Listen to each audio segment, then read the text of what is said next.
Hello everyone, आज हम लोग एल्केप्टोनूरिया का केस डिस्कस करेंगे जो कि एक प्रोटीन मेटाबॉलिज्म का डिसऑर्डर है। तो पहले हम इसके बारे में पढ़ेंगे, फिर हम इसका केस देखेंगे। तो अगर हम फिनाइल एलानिन और टायरोसिन का मेटाबॉलिज्म देखें तो फिनाइल एलानिन में सबसे पहले हाइड्रोक्सिलेशन होती है with the help of phenyl alanine hydroxylase. और यहाँ पे कोफैक्टर क्या है? टेट्राहाइड्रोबायोप्टेरिन।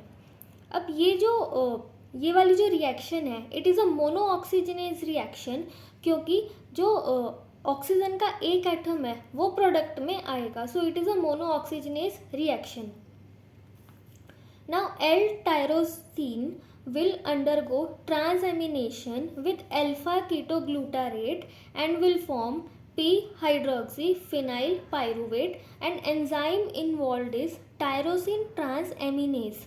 Now hydrophenyl pyruvate will convert it to homogentisate with the help of p-hydroxyphenyl pyruvate hydroxylase.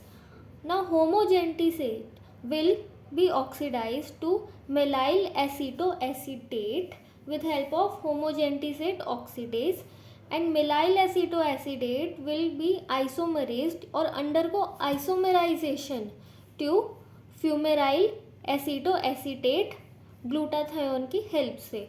अब जो फ्यूमेराइल एसीटोएसीटेट है, it will be converted to your hydroxylase 2 fumarate और acetoacetate with the help of fumaryl acetoacetate hydrolase. अब जो एल्केप्टोनूरिया हम देख रहे हैं वो ये वाले रिएक्शन में इन्वॉल्व है, विच इज़ होमोजेंटिसेट टू मेलाइल एसीटोएसीटेट। इसमें क्या होगा, जो होमोजेंटिसेट ऑक्सीडेज एंजाइम है वो डेफिशिएंट होगा या इनहिबिट हो जाएगा, जिस वजह से एल्केप्टोनूरिया होगा।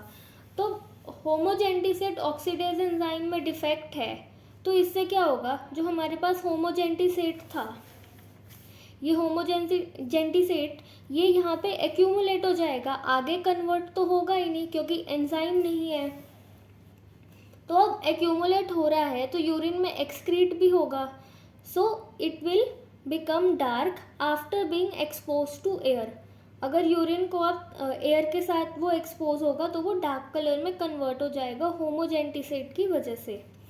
सो homogentisate it is basically colorless, but on getting exposed to oxygen it will be converted to benzoquinone acetate, which will get polymerized to alkapton, and it is brown black in color. alkapton brown black color में है, तभी इसको एल्केप्टोनूरिया कहा गया है।